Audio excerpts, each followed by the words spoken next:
Gracias. Muy buenas tardes. Eh, Este tema que voy a desarrollar, así como lo ven, así me lo solicitaron.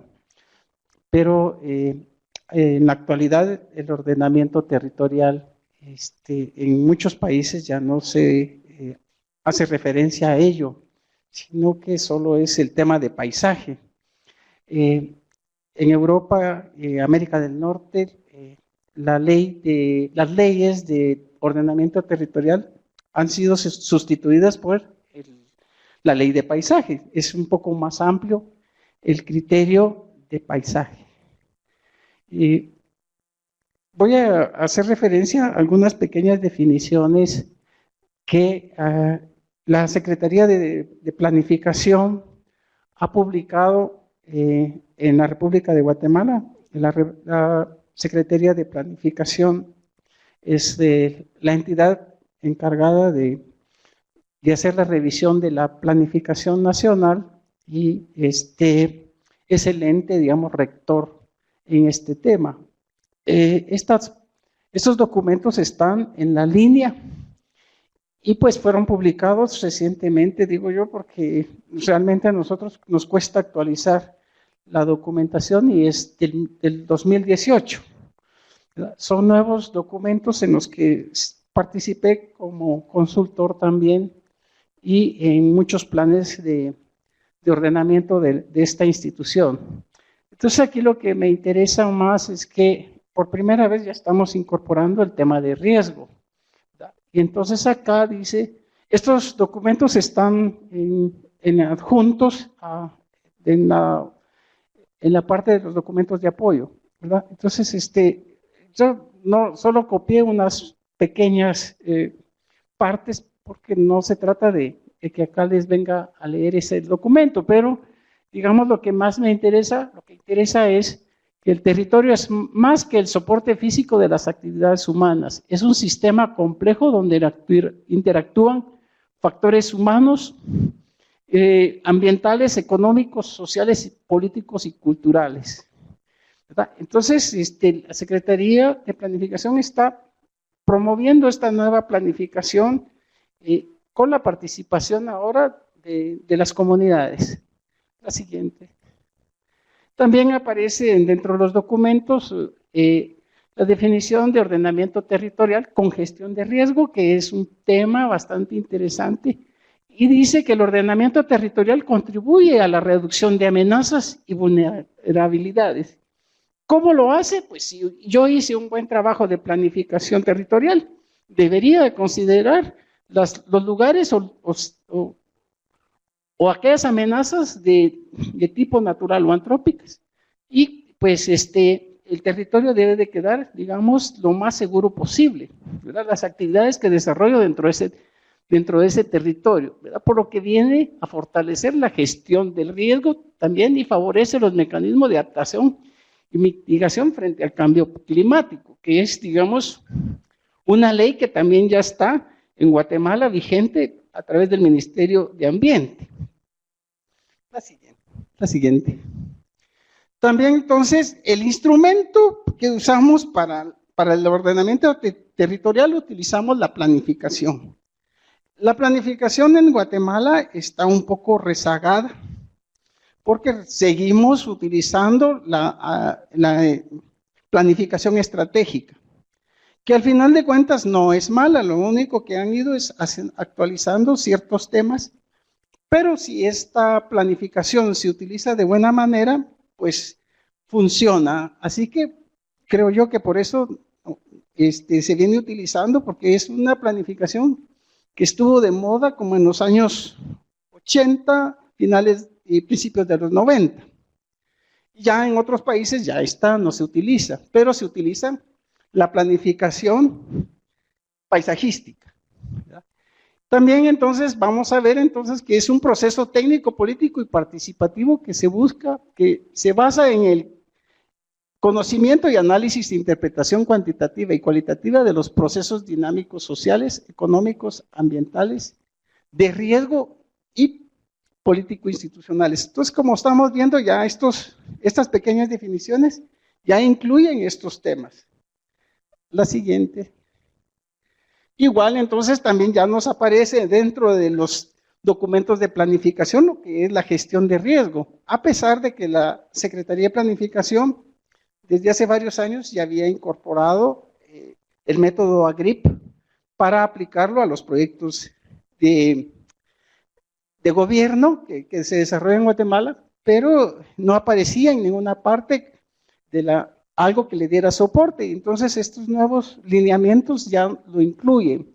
Y dice, la gestión de riesgo como enfoque de la planificación ayuda a la incorporación de criterios y orientaciones e instrumentos que contribuyen al desarrollo resiliente y sostenible. Entonces, aquí ya vamos amarrando el tema de las directrices de la planificación. El tema que a mí se me dijo que desarrollara era que utilizara como unidad de paisaje la cuenca hidrográfica. La cuenca hidrográfica, los arquitectos casi no la usamos. Los planificadores la usamos muy poco y esto ha sido utilizado mucho más por los agrónomos, porque ellos, digamos, ven o utilizan mucho el recurso hídrico. Y entonces ellos dicen, o sea, se sustentan en que todas las actividades requieren de un recurso hídrico, sea el territorio, sea la flora, la fauna del lugar, o sea las comunidades.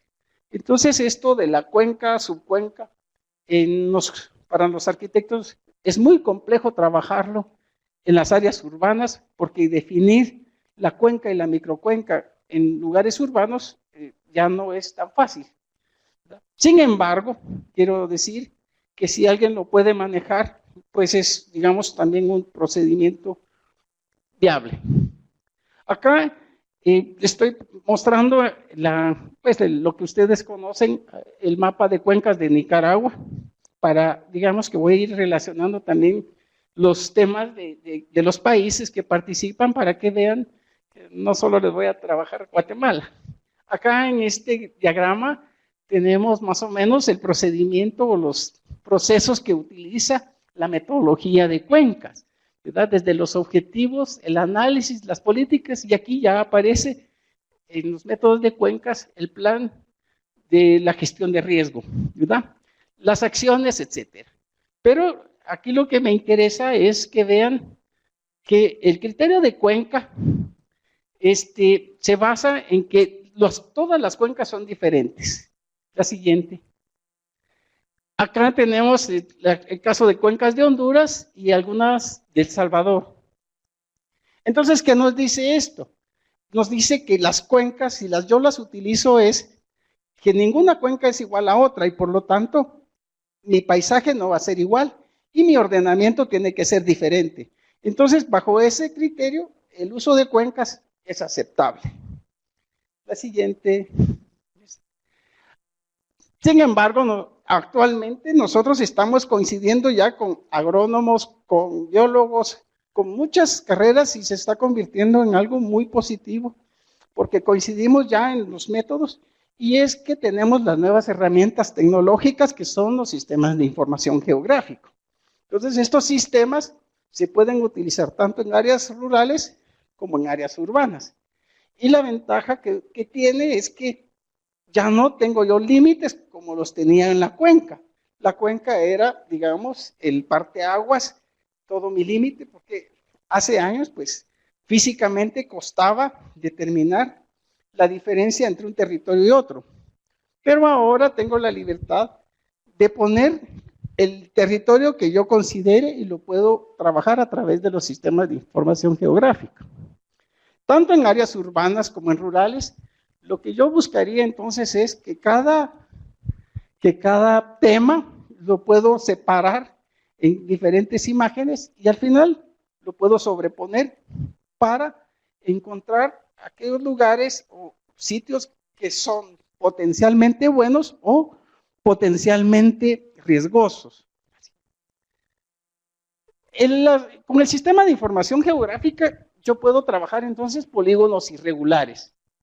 También puedo disminuir y utilizar a través de una cuadrícula, una retícula, poder hacer territorios menores. Y eso me da bastante flexibilidad para hacer mis estudios. La siguiente. Vamos a platicar un poco entonces de la aplicación de estos métodos. Y para ejemplificar, voy a trabajar yo con algunas imágenes. Los sistemas de información geográfica entonces me pueden dar, no solo en plantas, sino me pueden dar relieves y me pueden dar depresiones, barrancos, me pueden dar montañas. La siguiente. Y yo puedo jugar con las imágenes de tal forma de moverlas desde la planta hasta las elevaciones o incluso ponerlas de forma perspectivada. De tal forma que a nivel de paisaje yo puedo ver perfectamente toda la superficie que me interesa trabajar. La siguiente. En el caso de áreas urbanas también me sucede lo mismo, no solo en áreas rurales, sino que yo puedo trabajar entonces lo que son los usos del suelo o las ciudades y poderlas trasladar a niveles, digamos, de 3 dimensiones. Por último, quisiera decir entonces que acá en esta figura yo tengo polígonos regulares y con la nueva tecnología ya puedo trabajar polígonos irregulares. Entonces, si yo quiero trabajar con cuencas, puedo trabajar la cuenca de una forma irregular, o sea que no me es inconveniente trabajarla. O un territorio, una finca, cualquier, ya le puedo yo dar la forma irregular y no solo tengo que estar en las formas regulares como al principio se tenía que hacer, o sea, tenía que marcar mis coordenadas, tenía que marcar mis monumentos, cosa que ya no es necesario porque la misma tecnología va marcando la infinidad de puntos que yo considere me sean útiles. Entonces, con los métodos de paisaje, que son muchísimos, ustedes los pueden encontrar en la internet, realmente lo que hay es que se busca trabajar entonces por unidades. Y en el caso de la Secretaría de Planificación de Guatemala, tiene incorporados ya algunos niveles de planificación, aunque todo esto todavía está en archivos, todavía se está tratando de empujar para que nosotros actualicemos ciertos temas dentro de esta secretaría. Y entonces vemos que a nivel de paisaje, la escala más grande es el bioma, ¿verdad? Que es a nivel mundial. Luego tenemos el tema fisiográfico, los mapas fisiográficos, que son mapas temáticos, que se pueden encontrar en cualquier institución. Hay mapas y se pueden bajar del internet, incluso de El Salvador, de Nicaragua. Y entonces tenemos los mapas fisiográficos, que también en algunos lugares les llaman mapas de paisaje. Que estos se están trabajando regularmente a escala 1/250,000. Y pues lo que yo puedo hacer con estos mapas es todavía a un nivel exploratorio. La siguiente escala es el gran paisaje, que se trabaja con mapas o imágenes 1/250,000, pero aún por ser una escala muy grande, seguimos con un nivel bastante exploratorio. Y el paisaje, que ya es una escala un poco más, digamos, aceptable para nosotros los técnicos, ya es escala 1/100,000, pero ya puedo hacer algunos reconocimientos. El subpaisaje, para el caso de los técnicos y nosotros, es una hoja cartográfica. Y esta, pues, regularmente viene a escala 1/50,000. Y por un último tengo el sitio en la que yo puedo tener escalas 1/25,000, 1/10,000, o escalas bien pequeñas, y ahí ya tengo bastante detalle. Acá vemos, digamos, el formato, la forma que regularmente se trabaja, y pues es un gráfico que en lo normal usamos de lo mayor a lo menor.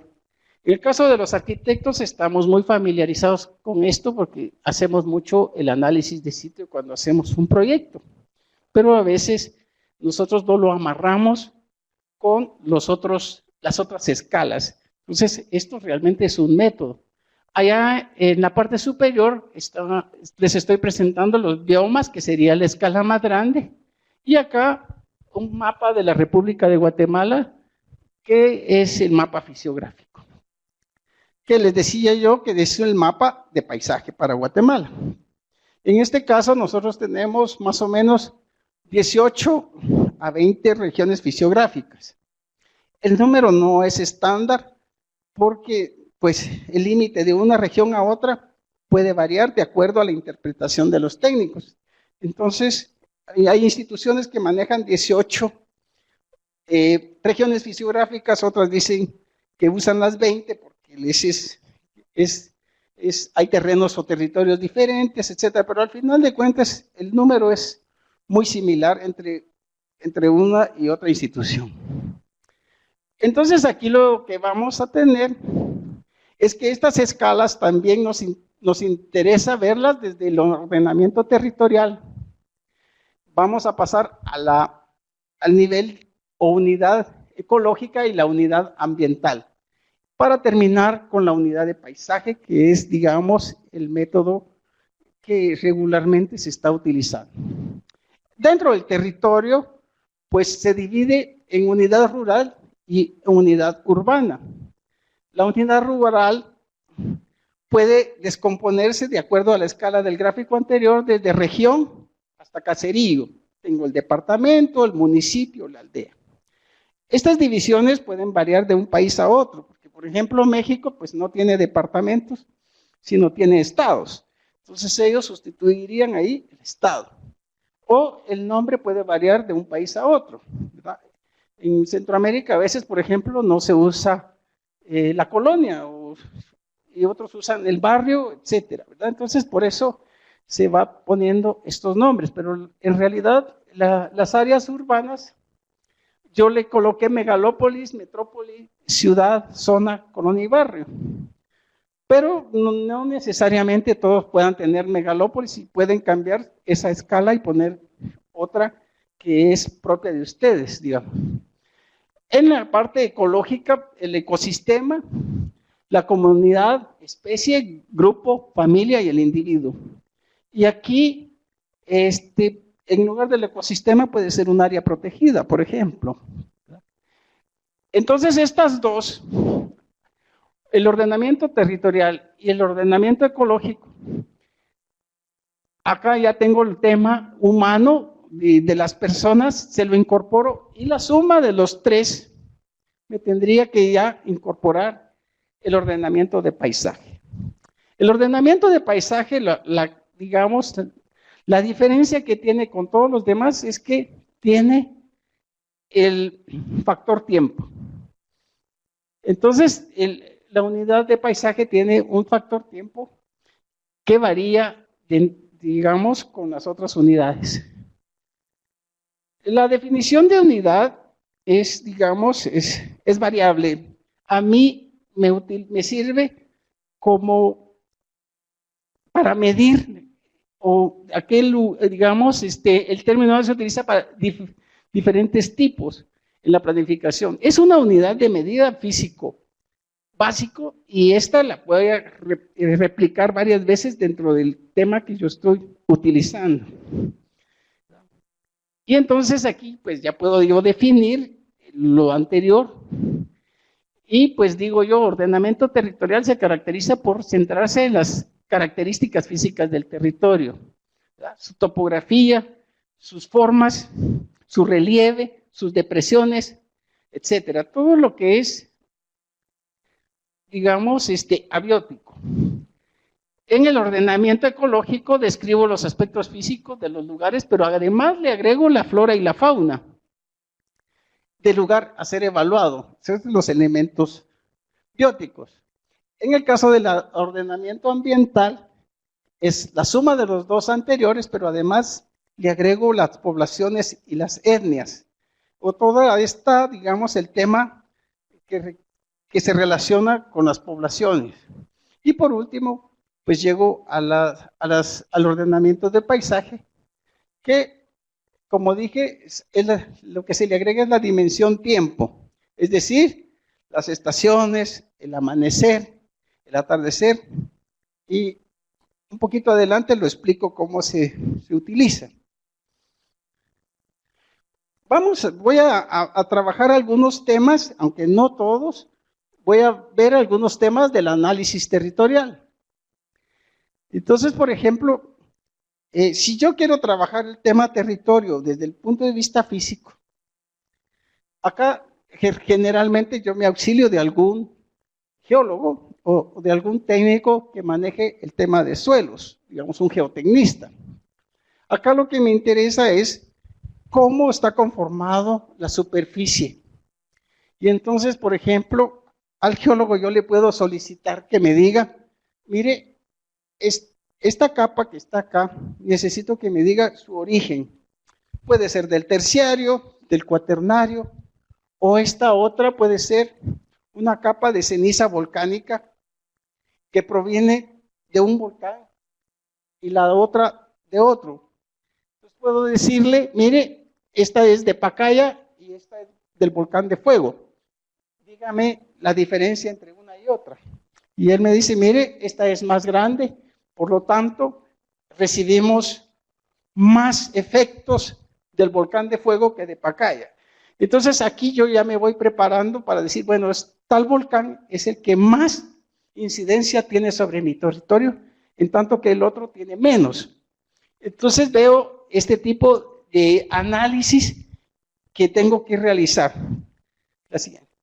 Los estudios de suelo generalmente son mucho más caros, los estudios de riesgo son más caros que otros estudios, porque aquí sí tengo que contratar profesionales que se involucren y que realmente tengan aquel criterio de decir tal problema he identificado. Aquí, por ejemplo, les presento el tema de pliegues geológicos. Acá en que son unas rocas que están un poco inclinadas, yo puedo entonces hablar con el geólogo e interpretar que hubo una fuerza que me inclina cierto territorio, cierto tipo de superficie hacia una orientación y ver cuál es el origen de esa fuerza que inclinó ese territorio. Si yo voy a hacer un edificio, entonces seguramente voy a recibir una fuerza de esa dirección. Acá en la imagen de en medio, yo presento, digamos que puede ser un corte de una carretera, pero lo puedo interpretar como una subducción, como un emerger de un territorio por razones de algún sismo o de alguna fuerza mayor.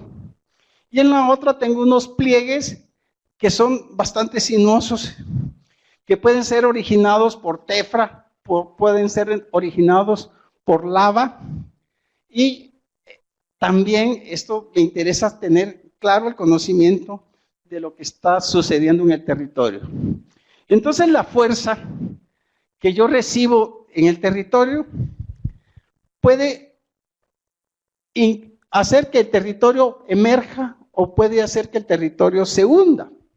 Y entonces yo puedo tener acá un valle y puedo tener un poblado o puedo tener, digamos, una depresión que debo considerar que en este caso puede tener un drenaje o puede tener una fuerza externa. En este de en medio, pues se ve que la imagen es bastante regular, pero en este último yo tengo un perfil geológico bastante complicado, ¿verdad? Entonces aquí, si yo voy a desarrollar un proyecto, este tipo de suelos me pide estudios más complicados, porque entonces tengo diferentes zonas de diferente material. Y esto, digamos, es interesante porque no es, en la naturaleza no encuentro yo terrenos muy homogéneos, sino los encuentro en esta situación. Acá les presento el mapa de fallas de Managua, que es familiarizado ustedes con esto, pero lo que me interesa es que vean, o en el caso de los presentes o de otro país, la cantidad de fallas que tiene esta ciudad. En este mapa, lo que indica el mapa es que estos puntitos rojos son los epicentros de sismo. Entonces, vean ustedes que cerca están los epicentros de las zonas urbanas. Y acá pues tengo una serie de fracturas que no necesariamente son fallas activas, a veces son agrietamientos formados por, digamos, sequedad del territorio, falta de humedad, hay separación entre las partículas de los suelos y entonces se producen algunos agrietamientos. La siguiente. Acá en el caso de Guatemala tenemos pues el sistema de interplacas que nos obliga a nosotros en el tema geológico a tener una visión un poco diferente de los usos que le vamos a dar al territorio. Entonces, Guatemala está entre las placas del Caribe, la placa de Norteamérica y la placa de Cocos. Estas dos placas, la del Caribe y la de Cocos, una se está, digamos, metiendo por debajo de la otra y la otra está haciendo una cizalla o una fricción que empuja a la placa y que generalmente por ahí tenemos algunos sismos. En cualquiera de las dos siempre se generan sismos. Entonces nuestro territorio es bastante, presenta muchas fallas y muchos agrietamientos. La siguiente. Al principio yo les dije que las cuencas son muy diferentes y cuando hablamos de cuencas, el paisaje cambia. Sin embargo, en el caso de Guatemala, tenemos algunas cuencas que son muy parecidas, geológicamente, por supuesto. Acá tenemos el lago de Amatitlán y tenemos una falla circular que no es muy común, pero se repite en el otro lago, que es en el de Atitlán, cuando uno ve las fallas de los dos territorios. Entonces, la indicación por parte de la geología es que estos lagos son producto de calderas. Entonces, habían volcanes ahí y explotaron según lo que se indica y dejaron una depresión en la cual se formó el lago. Pero tanto una como la otra, en la parte externa difieren bastantes. Esta tiene fallas encontradas y esta tiene fallas alineadas de norte a sur y aquella tiene, digamos, una complejidad de fallas. Entonces, el tema territorial allá me obliga a hacer diferentes trabajos a pesar de que son muy parecidas. En el caso de Atitlán, hay una condición muy interesante porque la población más destacada de ese territorio, que es la población de Panajachel, está justamente sobre una falla muy activa y sobre esa falla está un río, que es el río San Francisco, río Panajachel, y en el delta se ubica la población, entonces es una población con altísimo riesgo. En tanto que acá la población de este otro lago está un poco siempre en la orilla, pero tiene una condición diferente a la del otro lago. La siguiente. Lo que nos interesa entonces actualmente es apoyarnos con la tecnología. Y aquí lo que tengo es equipos de geofísica. Los equipos de geofísica me ayudan para penetrar en el suelo y ver qué es lo que hay abajo de la superficie. En la geofísica hay varios equipos, hay desde eléctricos, como el que está allá, envía señales eléctricas y las rebota, y de acuerdo a ese regresón, yo puedo identificar qué tipo de material hay debajo de la superficie. Este es un sistema diferente que me envía ondas de sonido y el rebote también, digamos, me da información. Con esto lo que yo puedo encontrar incluso son cuerpos de agua para pozos, etc. Y últimamente los arquitectos lo han estado utilizando en los sitios arqueológicos, conjuntamente con los arqueólogos, para identificar algunas estructuras que están abajo de la superficie, digamos. Entonces esto pues es bastante herramienta. Está bien. Acá les estoy presentando un edificio, pues son dos edificios básicamente que son de los pocos en Guatemala que tienen equipos de detección. Este, que es el caso de las Margaritas, tiene unos sismógrafos en la parte superior y los cuales trasladan información a un centro de monitoreo. Y pues como es privado, es accesible también porque esta información la proporcionan a la Asociación Guatemalteca de Ingenieros Estructuralistas, y entonces ha sido interesante de ver ese comportamiento. El edificio que se va en la parte un poco más separada es importante para el caso nuestro porque es un edificio que no tiene columnas.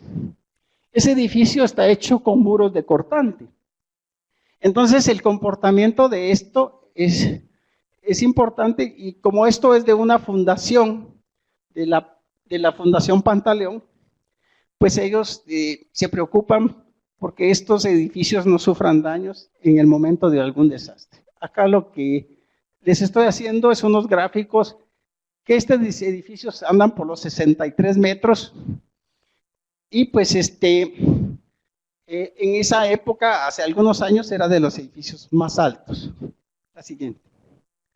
Otro edificio emblemático para los guatemaltecos es este. En el momento que es un hotel y es un centro de convenciones y unos edificios de oficinas corporativo, cuando se hizo la cimentación, se le aplicó geofísica y se identificaron unas fallas abajo de la cimentación. Entonces, el estudio estructural fue cambiado. En esa época, el costo más o menos alcanzó los $15 millones por cambiar de cimientos piloteados a losas de cimentación. Entonces, este edificio sobre la marcha se le cambió prácticamente la cimentación.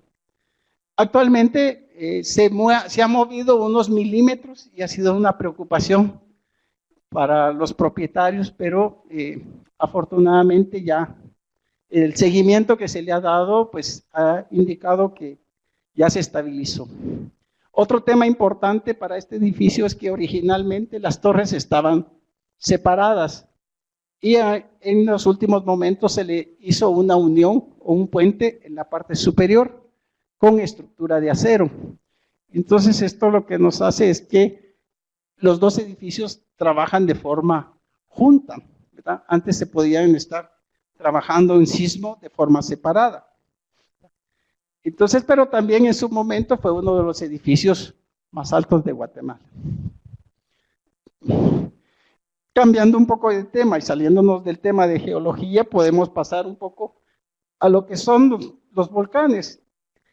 En Guatemala, la ciudad de Guatemala, tiene cerca dos volcanes, varios volcanes, pero los más activos son el de Pacaya y el de Fuego.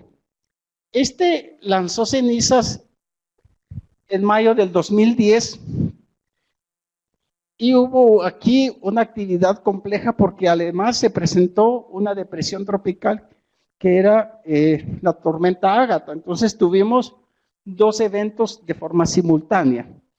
Y entonces acá lo que me interesa es que estos volcanes lanzaron un poco de ceniza a Ciudad de Guatemala. Y este otro también hizo erupción en el 2018 y sus mayores daños estuvieron hacia la costa sur, pero también lanzó cenizas hacia la Ciudad de Guatemala. Y era un poco lo que les decía yo al principio, que me interesa en algunos casos saber de dónde provienen esas cenizas y que estas cenizas al final de cuentas van conformando, digamos, los diferentes tipos de suelos que hay en el Valle de Guatemala. El caso de cenizas, este lago, que es pues recibió una cantidad de toneladas de ceniza que a nivel ecológico ambiental nosotros lo deberíamos de catalogar como un desastre, ¿verdad? Porque está en un proceso de eutroficación y a eso le podemos sumar este daño que se le está haciendo de forma natural. Entonces, sí es un problema que a veces estos eventos naturales afectan sobre el territorio. Voy a salirme un poco ya del tema territorial para no cansar y voy a entrar un poco a la segunda unidad, que es el análisis ecológico. La siguiente. Esta fotografía la tomé el fin de semana. Es la casa de otro arquitecto, me llamó un colega nuestro de aquí de la facultad para que yo le hiciera un trabajo de riesgo de un tema particular. Pero esta es una tucaneta verde que no es propia del Valle de Guatemala. Esto es, digamos, un tema bastante interesante porque el tener especies que no correspondan a los bosques que tenemos en Guatemala, sino que esto es bastante tropical, puede ser alarmante para unos, puede decir, bueno, ¿qué está pasando con nuestra fauna que está migrando posiblemente a otras regiones? O el enriquecimiento de otras regiones que, digamos, pudiésemos decir, están llegando a alturas que regularmente esta especie no debería estar por acá. Entonces hay cambios de hábitat. Hay libros y estudios en Argentina que están identificando que ya hay más fauna en las áreas urbanas que en las áreas periféricas. Pero lo que nosotros necesitamos, y viene a colación, es que nosotros tenemos que empezar a identificar estas especies y hacer nuestros inventarios urbanos. La siguiente. Acá tenemos otro caso, un halcón peregrino que fue rescatado. Yo he visto, o hay unas fotografías en el Facebook sobre que halcones peregrinos, que tampoco es el hábitat Ciudad de Guatemala, se han visto en Municipalidad de Guatemala, en algunos edificios, y posiblemente porque la paloma de Castilla para ellos sea un alimento fácil, pero digamos, la ciudad no es su hábitat.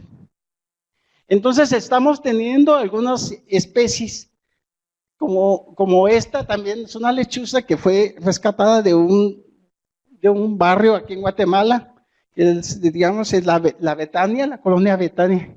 Y estamos entonces identificando unas especies que a veces no las hemos visto. Aquí en la ciudad universitaria, hace como 15 días me encontré con 2 ardillas ahí en el parqueo. Después de 20 años las acabo de ver. O sea, yo no los había visto, pero tocando el tema con otros colegas, empezaron a comentar que hay otras especies. Acá en ingeniería hay unos tlacuaches, allá por derecho hay. Sí, y entonces esto es, digamos, interesante porque quiere decir que el hábitat de ellos está siendo intervenidos y están aventurándose, o nosotros estamos dentro de nuestras malas costumbres dejando alimentos para que ellos se acerquen, ¿verdad? Y entonces, esto es, digamos, importantísimo. Pero cuando esto se nos va de las manos, nos producen desastre. Por ejemplo, este es el caso de Honduras, que también es en Guatemala, el gorgojo del pino. Acá les muestro yo, digamos, lo que es el gorgojo en sí, cómo le hace daño al fuste del árbol y cómo desarrolla su nido. Acá el daño que le hace al tronco y pues al final el árbol va muriendo. Aquí lo que vemos es que el equilibrio se pierde. Las especies que se alimentan de esto pues desaparecieron o ya no están y entonces se reproducen de forma masiva. Y aquí lo que nos interesa es que nosotros debemos de tener ese control para ir a veces haciendo esa mitigación de forma natural o introduciendo la especie que se alimenta de estos, promoviendo su crecimiento. Este es un desastre ecológico reciente que lo hemos visto en diferentes lugares en la televisión, que es el desastre ecológico de Australia. Australia pues tiene la ventaja sobre muchos países de Latinoamérica, es que tiene inventarios. Entonces ellos pueden decir cuántos canguros murieron, pero nosotros no tenemos esos números, porque acá mismo en la ciudad universitaria ya deberíamos de tener números sobre las especies que hay acá. Entonces, estos desastres, como en el anterior, si no tenemos información, no podemos determinar realmente el daño, ¿verdad? Decimos desastre porque vemos el incendio, decimos desastre porque se pierden viviendas, pero no, a veces no, digamos, reflexionamos sobre la pérdida que se tiene incluso de la flora y la fauna. La siguiente. Voy a pasar entonces a un análisis ambiental, que es, digamos, una tercera categoría. Voy a dejar por un lado el tema ecológico para no cansarlos. Y esto es un tema que nosotros los arquitectos manejamos. Acá en la universidad se dan cursos sobre los análisis urbanos, los análisis de las poblaciones, y pues acá les presento yo en algunas configuraciones de poblados, de ciudades, y pues más o menos los temas que a veces nos causan, digamos, situaciones complejas, que pueden ser cruces, o algún tema urbano que a veces hay que mejorarlo por cuestiones de crecimiento. La siguiente. Algunas soluciones que dan algunos países o algunos lugares, algunos gobiernos, sobre ir mejorando las áreas urbanas y haciéndolas más humanas, agregándoles vegetación, áreas amplias de caminamiento, etcétera, ¿verdad? Así. Y aquí, pues obviamente, igual vamos viendo que un territorio, esta es una vía, va cambiando de su análisis, ¿verdad? Entonces, una misma vía puede tener varios paisajes porque va modificándose el perfil urbano. Entonces, aquí lo que tengo que hacer es ir trabajando por sectores para determinar ese análisis urbano que me interesa. Por último, entonces, entro a la unidad de paisaje, que es la cuarta unidad. Y aquí lo que se trata es incorporar el tiempo a estos espacios. Aquí, digamos, teníamos originalmente una imagen de un espacio en Londres y cómo va cambiando a través del tiempo con mejorar su vegetación, sus áreas peatonales, aunque en términos generales el espacio se mantiene, pero van haciéndose cambios para la mejora. Y esto paisajísticamente se ve mejor. Obras que se hacen en muchos lugares, esto es en la India, desde mejorar las casas de los peatones, las banquetas y los espacios. La siguiente. Pero en el caso de las áreas rurales, la situación es un poco, digamos, para nosotros que somos muy urbanos, solo nos damos cuenta que el espacio va cambiando y por eso es importante el tiempo. Cuando en algunos momentos salimos, vemos que el cultivo empieza en cierta época del año, tiene su crecimiento hasta llegar a su estado de madurez. Pero acá luego viene el tema que a veces no consideramos dentro del paisaje, que es, por ejemplo, en este caso, la quema de la caña. La quema de la caña, que el único problema que a veces nosotros nos quejamos es del humo, de, digamos, la ceniza, pero no reparamos en que ya esto se volvió un ecosistema y que aquí teníamos reptiles, batracios, insectos, y que obviamente esto pues complica ese análisis. Cuando yo les platiqué de las cuencas, las similitudes acá es bastante interesante porque son imágenes muy parecidas. Este es Latitlán, que es el que vimos, y este es Amatitlán, el otro lago. Uno pertenece de primer orden y el otro es de segundo orden. A esta distancia, pues regularmente podríamos decir que las imágenes son muy parecidas, los paisajes, pero en el acercamiento la calidad de agua de este lago es mucho mejor que esta. Entonces tiene unos factores ambientales mucho mejores este que es de primer orden que este que es de segundo orden. Entonces por eso los paisajes pueden ser muy similares, pero al llegar al interno, esto ya va cambiando. Ok, ya hice yo el recorrido de las diferentes unidades, pero me interesa entonces también entrar a la parte de evaluación del riesgo. Y para ello yo les propongo una pequeña matriz que es de la Secretaría de Planificación, que se utilizaba mucho antes de la GRIP, que es bastante sencilla y que me da, yo tengo que evaluar la amenaza y la vulnerabilidad para obtener el riesgo. Allá en la parte superior pueden ustedes ver la forma en que se evalúa. Pero la flexibilidad que me da esto es que este tipo de evento yo lo puedo sustituir. Acá, digamos, yo puedo cambiar esto y puedo poner una estación eléctrica, una gasolinera, yo puedo poner una prisión, yo puedo poner, digamos, una planta de tratamiento de aguas residuales, puedo poner un vertedero de desechos, y entonces esto pues es bastante flexible y bastante sencillo.